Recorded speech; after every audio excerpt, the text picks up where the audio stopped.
What's poppin' Pokepals, Rare Boy here, and I've been watching a ton of Pokemon challenges lately on YouTube pertaining to can you beat Pokemon blank using blank. The idea intrigued me and I wanted to do my own challenge, one that hasn't been done before. So I thought to myself, what if I use my ROM hacking skills to import a Pokemon from a future generation into a ROM of Fire Red? The question became, which Pokemon do I import? And the answer came pretty quickly to me.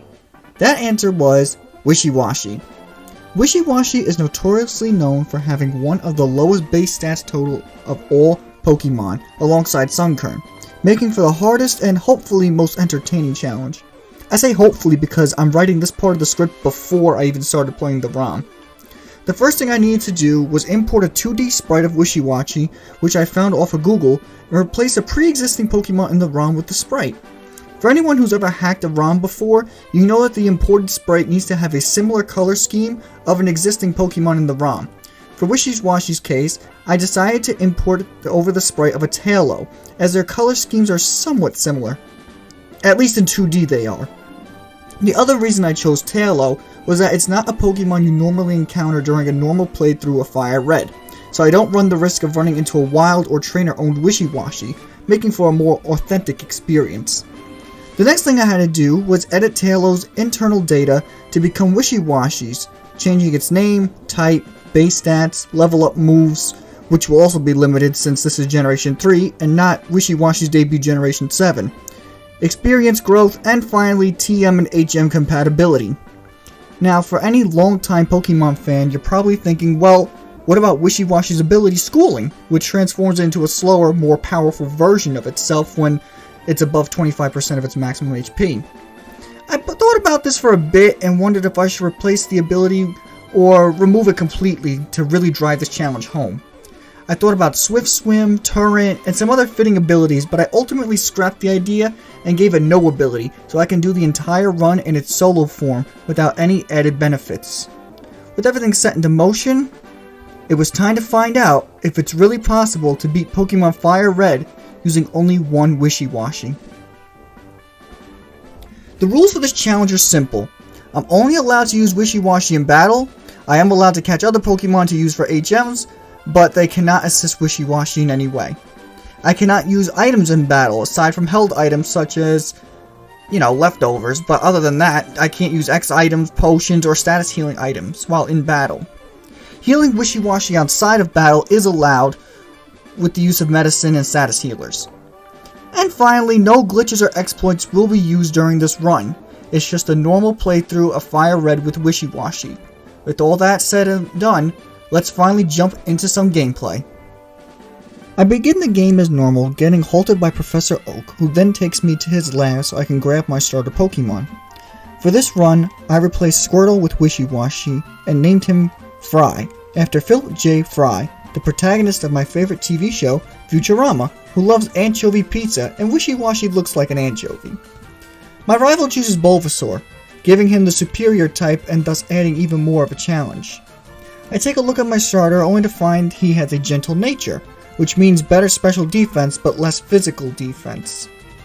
Which doesn't affect us too much since Wishiwashis are frail to begin with. As you can see, he has no ability, and his stats are pretty subpar for a starter, especially his defense. His only starting moves are Growl and Water Gun, which are great for Brock and the wild Pokemon in the area, but not so much for our upcoming battle with our rival. You can also see the Taillow sprite in the summary because I'm not familiar with replacing summary sprites, so I just left it as a Taillow. We hop into our first ever battle, and we get bodied as I expected.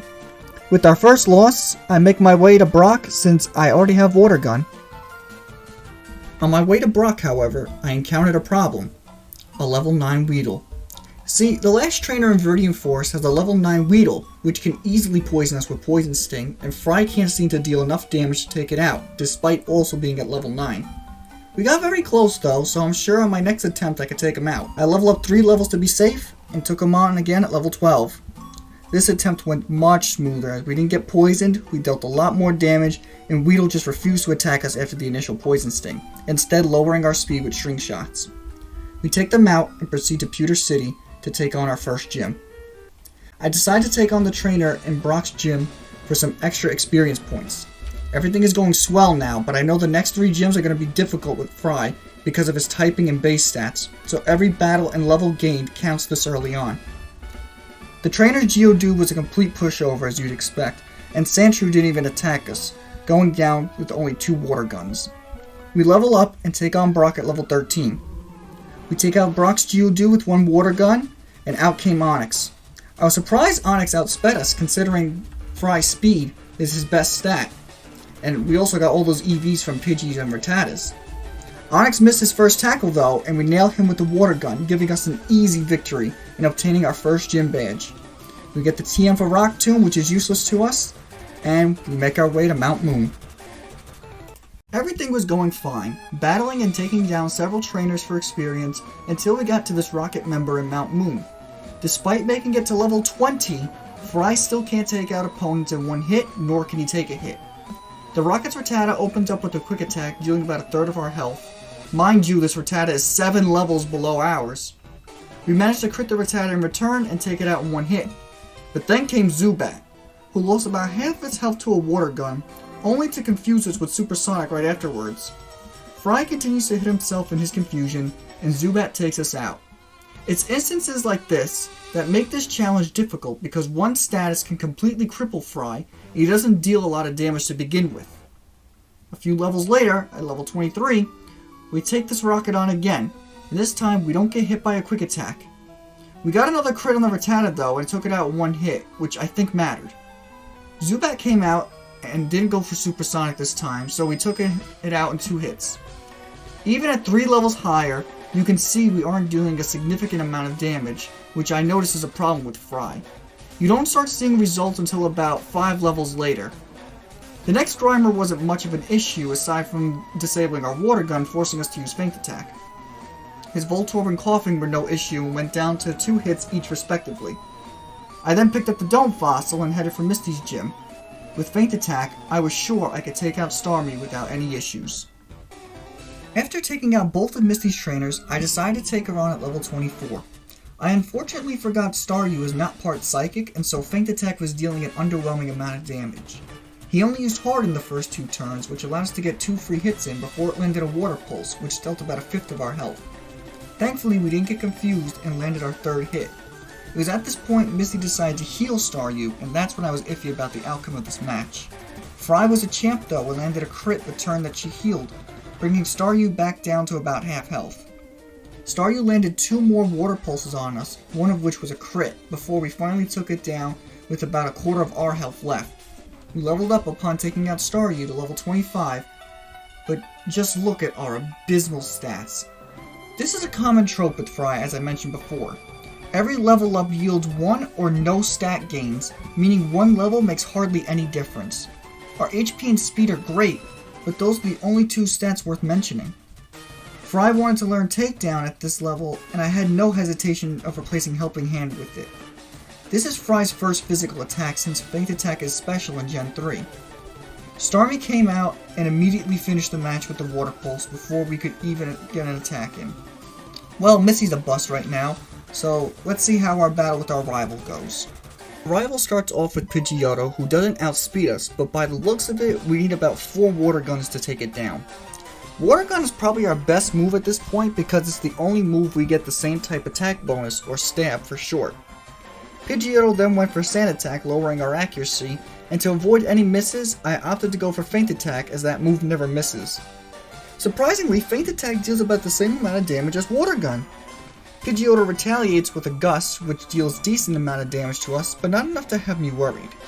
2 more Feint Attacks and Pidgeotto goes down, while we survive with only about a quarter of our health because Pidgeotto opted for a Quick Attack to get 1 last blow in before going down. Next is his starter Bulbasaur, who takes about the same amount of damage from a Feint Attack as Pidgeotto did, only to take us out with the Vine Whip. If we can't beat our rival or Misty at this point, the only thing we can do is grind.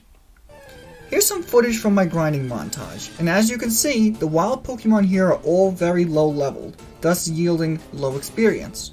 I speed up here just to help make things go by quicker, but as you can see, Fry is so weak he struggles to take out some of these low level Pokemon even at level 26. 16 levels higher than the wild Pokemon here. As I keep mentioning, Fry's stats don't seem to change very much from level to level, so every time I have to grind, I usually level him up about 5 levels before taking on our next obstacle. And that's what I'm planning on doing here, taking on Misty at level 30, since she seems to be the easier challenge at this point. At level 30, I decided to take on Misty again, and as you can see, during our grinding, we learned the move Dive, which I forgot is an HM in this game. So now I'm stuck with it until we reach Fuchsia City and the move deleter. It's stronger than Water Gun, but not by much. Anyways, Feint Attack is dealing more damage, but still not enough to deal half health to Staryu, which means Staryu will wind up being healed by Misty after our second Feint Attack. Rather than healing with a potion though, Misty opted for the move Recover on the second turn, which means she's trying to stall out my power points for Feint Attack. She keeps healing with Recover until Fry pulls out a crit and decimates Staryu from almost full health. Way to go, Fry! At this point, I'm confident the battle is over. Fry should deal enough damage to Starmie to finish this within the next 2 turns. However, Starmie still outspeeds us and lands a huge Swift Attack, dropping us to about half health. My Feint Attack, on the other hand, doesn't even deal half of Starmie's health. Why are you like this, Fry? Another Feint Attack in, and another Swift Attack from her, and then Misty heals Starmie back to full health with a potion. And that's when I knew this battle was over. With that defeat, I decided to get a few more levels in and try again. I know I can beat Misty with just a few more levels. I come back in at level 35, and here are our stats. Our attack is at 30, while our more utilized special attack is lingering behind at 28. Our defenses are nothing to scoff at either, as they are just both bad. But even with these horrendous stats, we hop into another bout with Misty. Staryu comes out, and I nail it with the Feint Attack, finally dealing half of its health. This is a perfect amount of damage because it's not enough for Misty to heal, but it's enough to take it out in 2 turns. Staryu again opts for Harden, so we get away with full health to take on Starmie. We can finally outspeed Starmie and deal about the same amount to it as we did to Staryu, the perfect amount to take it out in 2 turns without Misty healing it. Starmie nails a Swift on us, and it deals about the same amount of damage to us as before, but it doesn't matter as we land our second Feint Attack and get our second Gym Badge. With this Gym Badge, we get the TM for Water Pulse, which I immediately use to replace Water Gun with. Finally, a decent Water-type move which surprisingly has the same base power as Dive in this game. With our newly acquired Water Pulse, I'm ready to take on our rival. Rival time, and Pidgeotto gets slammed by a Water Pulse, dropping it to about a quarter of its health and getting confused.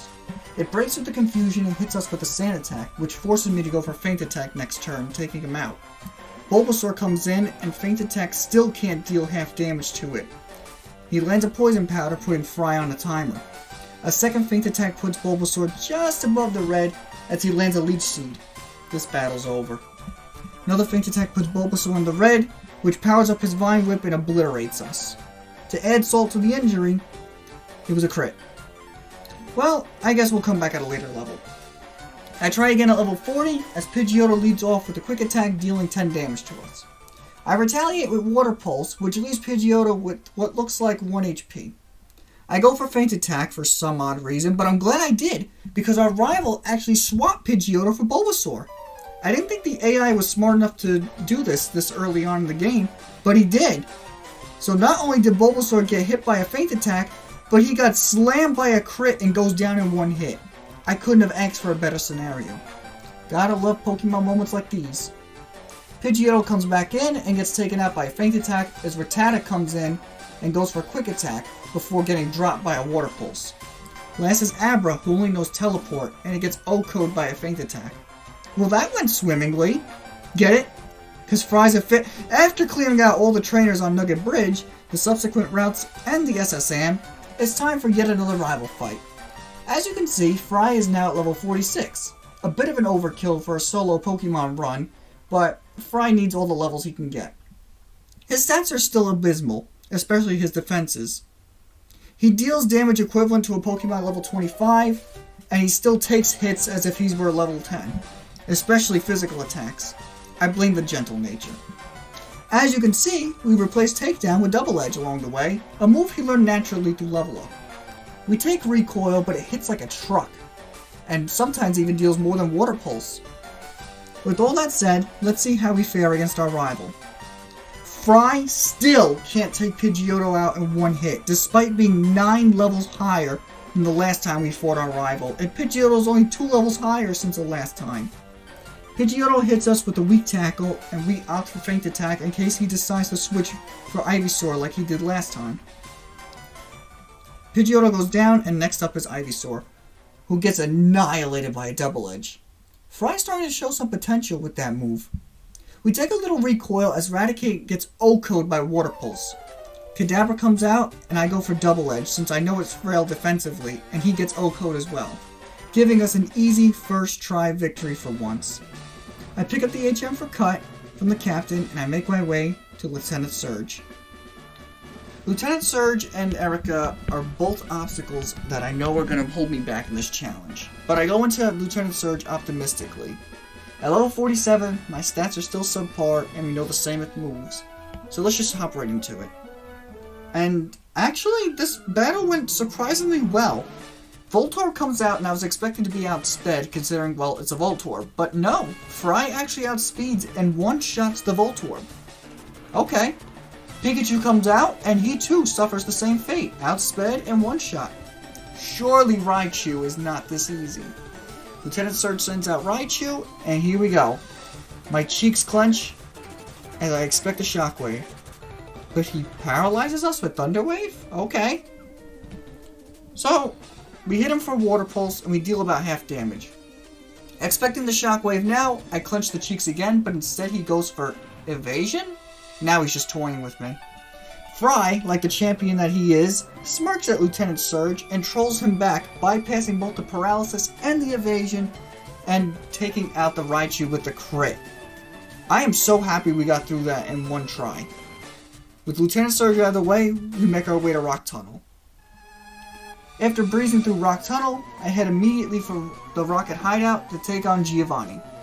Erika's Grass-type gym is the most intimidating thing to me right now. So, to get a couple extra levels, I decide to take on the Rocket Hideout. The battle starts off easy with Giovanni as you'd expect, until Kangaskhan came out. I hit it with a Water Pulse which does severely disappointing damage, but luckily so does his bite.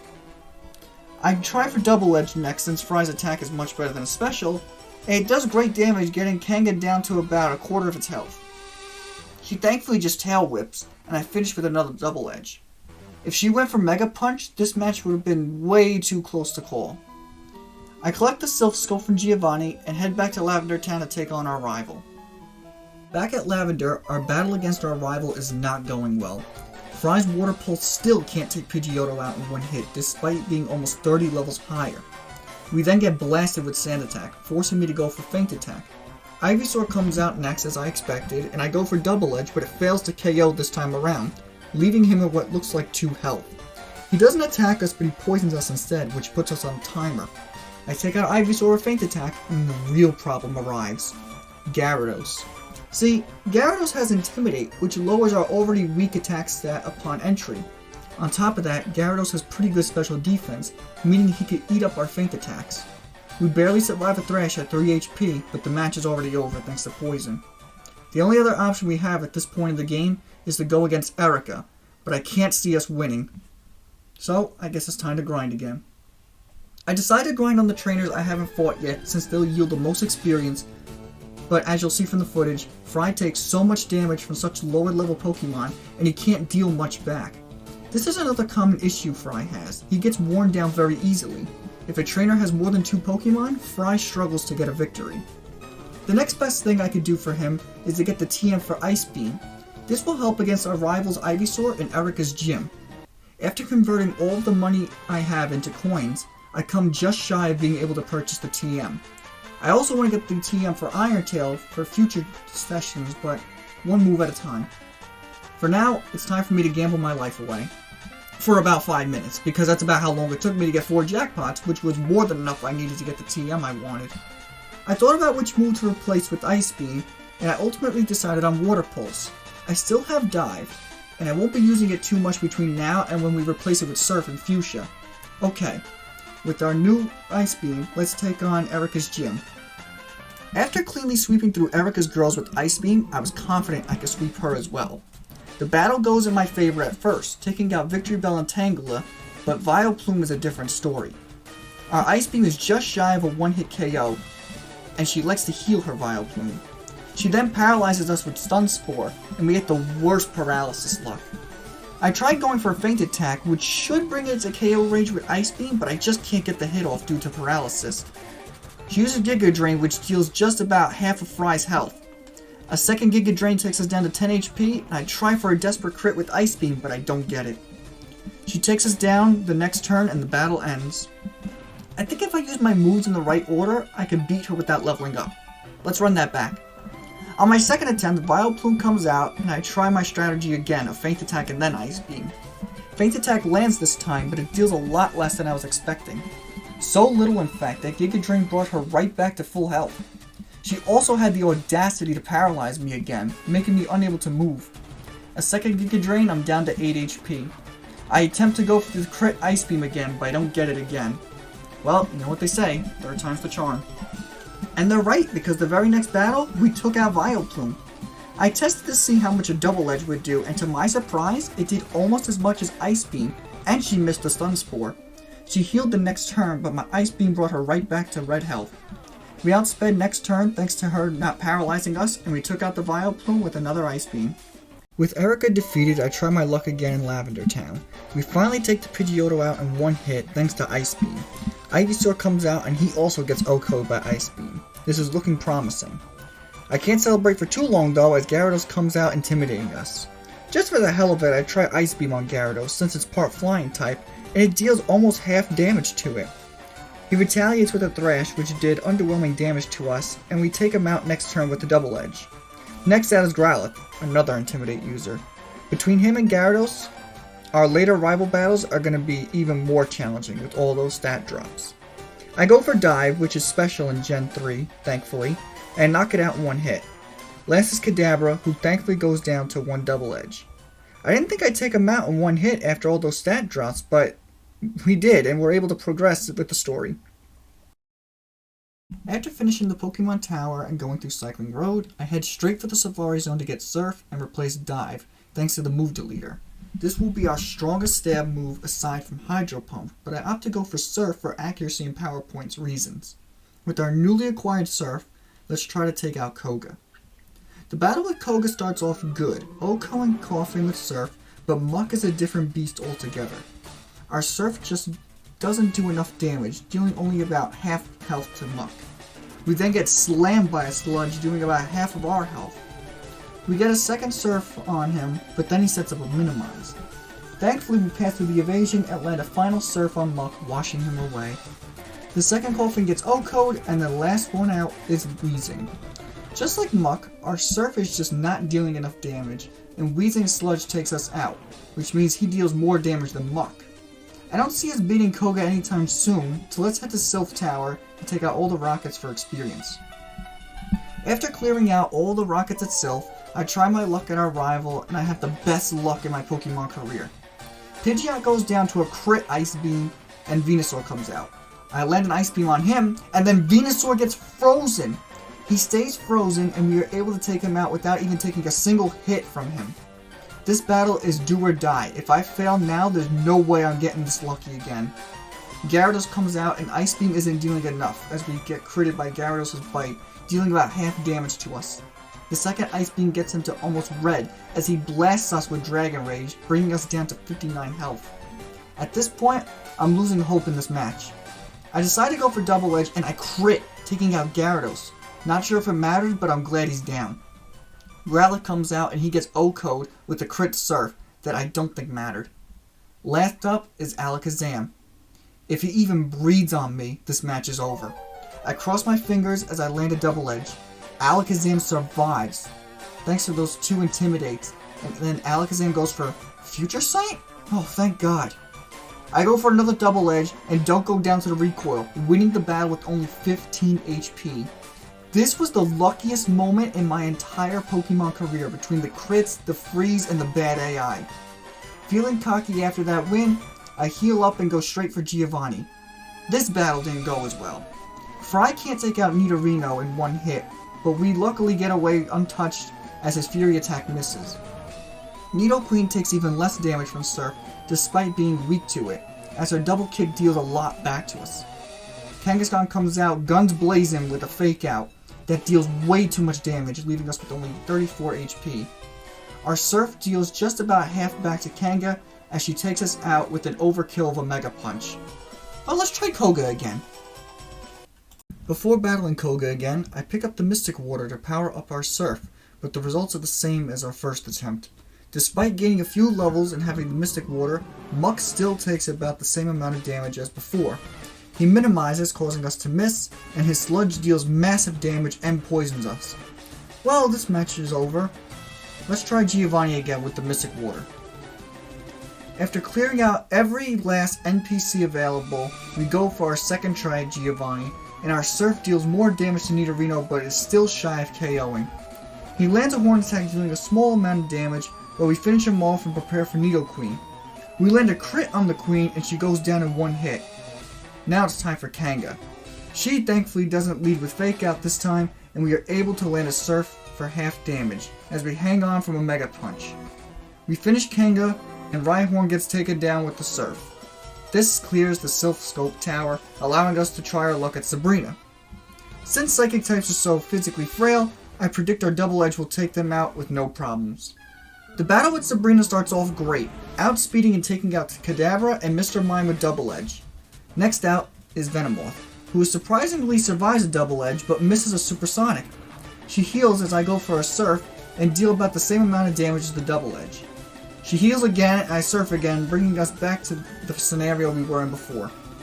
I take it out next turn, and last up is Alakazam. I outspeed thankfully and take him out with a crit Double Edge. I don't think it mattered, but I'm happy to win this battle first try so easily. With all these levels in the Mystic Water, I think it's time to take on Koga one last time. Let's do this. Finally, we deal half damage to Muck, but just barely. Muck goes for Acid Armor, so we get away without taking a single hit from him. Koga decides to send out his second Coughing, which meets the same fate as the first, and then it's time for Wheezing. Our Surf deals massive damage, bringing Wheezing to the red health as he lands a Sludge dealing almost half damage to us and not poisoning us, thank God. He keeps healing, stalling the inevitable, until we finally wear him down and take out Wheezing. With this new badge, we can finally progress in the story, and we head straight for Cinnabar Island. After rushing through the Pokemon Mansion and grabbing the key, it's time for Blaine. This was by far the easiest gym since Brock. Fry took every one of Blaine's Mons out with one Surf. I knew this battle would be easy, but not this easy. It was nice to get a break from tight matches. With this victory, we head to the final badge. The final gym battle is against Giovanni, and this battle went easy as well. Fry's Surf was just too powerful, OHKOing his entire team, so I'm very happy we made it through the last two gyms very easily. With our win against Giovanni, we get the TM for Earthquake, which I immediately teach to Fry, replacing Double Edge. It's a little weaker than Double Edge, but it can deal super effective damage, so much better coverage. All that's left for Fry to do is take on our rival one last time, and beat the Elite Four. Rival time, and it starts off bad. Despite being almost 40 levels higher than Pidgeot, we still can't take it out with one Ice Beam, and its Wing Attack deals almost half health to us. I managed to take it out, but Venusaur comes out, and he eats an Ice Beam before taking us out with the Razor Leaf from almost half health. It's time to grind some more. I picked up the Verse Seeker and started rematching these bikers. They're huddled up, and their Mons are decent levels, so it makes for quick experience. It's just tedious, as you can tell from the speeding up. I want to try our rival again at least level 90. I don't want to get to 100 yet, because I think Fry can win before 100. At level 88, the grinding was starting to get monotonous, so I had to take a break and try our rival again. We still can't take Pidgeot out in one hit, and his Wing Attack still deals massive amounts to us. Fry's Ice Beam still can't KO Venusaur either, but we freeze Venusaur again. He unthaws the next turn and goes for Synthesis, and heals just past the point of where we can KO him. I start getting nervous now as we trade Ice Beams for Synthesis until we freeze Venusaur for a second time in one match. I'm getting so lucky against Venusaur. Rhyhorn comes out and gets washed away by Surf. Gyarados is next, and I Ice Beam for about a third of its health as its Hydro Pump does almost nothing to us in return. We exchange Ice Beams and Hydro Pumps until Gyarados goes down, but not without chipping away a good amount of our health. Growlithe, as always, is a one-shot, but not before getting another Intimidate off.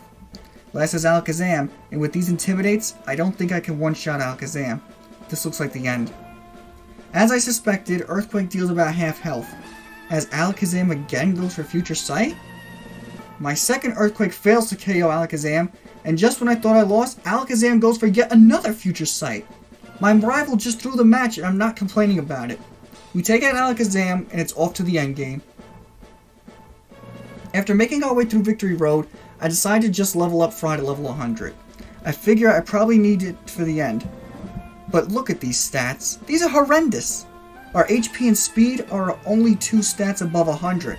I honestly don't think Fry can win without evasion boost from Double Team, and we can't Toxic Stall with such frail defenses. But we came all this way, so we are going to put forth our best efforts and see if it's truly possible to beat Fire Red with just a solo form Wishiwashi. Let's do this. First up is Lorelei, and ooh boy is this going to be our toughest opponent. Neither of us have moves that are good against each other, but at the same time, her team can whittle Fry down fairly easily. I tried to do this battle without the aid of Double Team, just to see how well Fry fares against the Elite Four without evasion, and, well, not good. We can't deal enough damage to Dewgong, and the residual damage from Hail is becoming a big problem real fast. We managed to take out Dewgong and Cloyster, but ultimately went down to Slowbro, who took a lot of damage from Feint Attack, but because we were so weak from the Hail, we were easily taken out. Maybe with better move choices we can do this. On our second attempt, we made much smarter move choices, and got down to our last 2 Pokemon, but because of the Hail, Fry didn't have enough health to withstand a few hits from Jinx. For my third attempt, I decided to replace Ice Beam with Double Team, but don't worry, I picked up a spare Ice Beam TM at the game corner for Lance. I figured Ice Beam wouldn't be much use to us during this battle, and I picked up the Leftovers item to help fight against the Hail. With some smart move choices and some evasion luck, we beat Lorelei, and it's on to Bruno. Now, you would think Bruno would be the easiest Elite Four member, but he was actually pretty difficult. On my first attempt, I didn't use boost from evasion to see if I could beat him with Fry skill alone again. It started off great, taking out every Pokemon with 1 or 2 hits, until we got to Machamp. Machamp can take a few hits, but it only takes 1 hit from him to knock us out. Maybe with the little RNG luck we can do this. Let's keep trying. On my second attempt, I tried to set up some evasions. I don't want to risk getting slammed by another Cross Chop, especially when Hitmonlee can also wreck us with the Mega Kick. We get ever so close on this attempt, but even with all those evasion boosts, we get decimated by a Cross Chop. Finally, after about 7 more tries, we get a run where Hitmonlee doesn't knock us out, and Machamp misses all of his Cross Chops, and we're able to take down Bruno. I was not expecting Bruno to be this difficult. I figured with all the low accuracy moves, I could win this easily, but no. Machamp and Hitmonlee were just ruthless. On to Agatha, I guess. My first attempt at Agatha made me nervous. As soon as I seen the Confuse Ray, I knew this battle was going to come down to nothing more than pure luck. Fry gets confused and whittled down by Gengar. By the time we get to Golbat, we're too weak to even take on another Gengar, and Arbok eventually takes us out before we can even get that far. This battle is going to take me a hot minute. After about 20 attempts against Agatha, we get this run, where I wasn't even paying attention, but somehow I won. Like I said, this battle came down to nothing more than some good old-fashioned RNG luck, and we got it. Funny how things like that happen when you least expect it. Well, on to Lance. For Lance, I decided to relearn Ice Beam by replacing Feint Attack. I don't see a good use for it anymore, since the only Pokemon weak to it at this point is our rival's Alakazam, and Earthquake will do a lot more damage to him. To my surprise, Lance only took 2 attempts. I didn't record my first attempt because I knew I wouldn't win, but we got fairly close. I learned from my first run that Ice Beam does not OHKO any of his dragons, and we have to be mindful of his first Dragonair's Thunder Wave. After avoiding the Thunder Wave, we were able to take out Lance easily. I'm surprised he caused me a lot less issues than Bruno, but I'm not complaining. Now for the moment of truth, our final rival battle. Right off the bat, there's an issue with our rival, Pidgeot. See, Pidgeot knows Aerial Ace. No matter how many double teams I set up, he can still hit us. He also has Sand Attack, which can ruin our accuracy as he has done in the past. On our first attempt though, We freeze Pidgeot, and we're able to set up a couple double teams before taking him out, but not before getting slammed by a crit aerial ace. Next up is Venusaur. Venusaur's Solar Beam can one-hit KO us at full health, even without the Overgrowth boost, so it is imperative we have some evasion up. The other problem is Ice Beam. Even with 2 max rolls, Venusaur lives with what looks like 1 health, so we can't even luck our way out of this battle. We need to avoid Solar Beams and possibly freeze Venusaur in order to take him out. This battle's going to take some time. Finally, after many attempts, I get this run. I freeze Pidgeot again, and I'm able to set up a couple double teams before he defrosts. He also doesn't land an aerial ace, nor does he get a sand attack off, so we have full health and full accuracy with some evasion up. Best case scenario. If I can't win now, I don't think I ever will. Venusaur comes out and I start spamming Ice Beams as he starts setting up growth. As I mentioned earlier, Solar Beam can kill us in 1 hit, so he's just wasting his time powering up. I get 2 max rolls and a freeze, but our rival whips out a full restore, and we're back at square one. A third Ice Beam gets him down to half health as he growths again? Okay, this AI is just being stupid now. Our 4th Ice Beam gets him down to red, and he finally goes for Solar Beam. This is perfect. When using a 2-turn attack like Solar Beam, trainers can't heal their Pokemon, and because we outspeed, we Earthquake for the KO. It's not home stretch yet, as Alakazam comes out, who I think can one-shot us, but thankfully he doesn't outspeed. 1 Earthquake does a little over half health, and we avoid the Psychic. Alakazam goes down the next turn to another Earthquake, and of course Rhydon goes down to a one-shot with Surf. But then out came Gyarados. I knew Gyarados would be my next hurdle, as his special defense is pretty good and is immune to our only physical attack and Earthquake. Ice Beam looks like a 4 to 5 hit KO, and Gyarados lands a Thrash on us. This isn't good. We lose about half our health to Thrash, as he lands a second one, bringing us down to 23 health. This looks like the end. We got lucky though, as Gyarados became confused only after 2 turns of thrashing, and now it's up to Confusion luck to take down this behemoth. He breaks through the confusion, but misses a Hydro Pump. Our 4th Ice Beam brings him down to red health, as Gyarados hits himself in confusion and takes himself out. Holy cannoli, that was too close for comfort. The last Pokemon, and the only thing standing between us and victory, is an Arcanine. I click Surf and pray for a one-shot, as Arcanine goes for extreme speed, and my heart just drops. But he misses! We land a Surf, but Arcanine hangs on the tip of his fur, and our rival is stuck in an endless healing loop. After about 3 full restores and a few turns to get some health back from leftovers, I go for Earthquake to not put him in rage of healing. I dodge one last extreme speed and finish the run with one last Surf. With this victory, I am happy to say that with some evasion luck and the help of leftovers, it is possible to beat Pokemon Fire Red using only a solo form Wishiwashi. Thank you guys so much for watching this video. If you liked it, consider leaving a like and subscribing. I make more Pokemon related content as well as Smash Bros montages, so consider checking those out as well while you're here. I'm currently in the middle of a generational challenge where I Nuzlocke each generation of Pokemon, while the wild and trainer-owned Pokemon are randomized, so go ahead and check that out as well. Until next time, this has been your boy Rare Boy, and I'll catch you in the next one. Peace! Red, white, and blue, yeah, I love this place.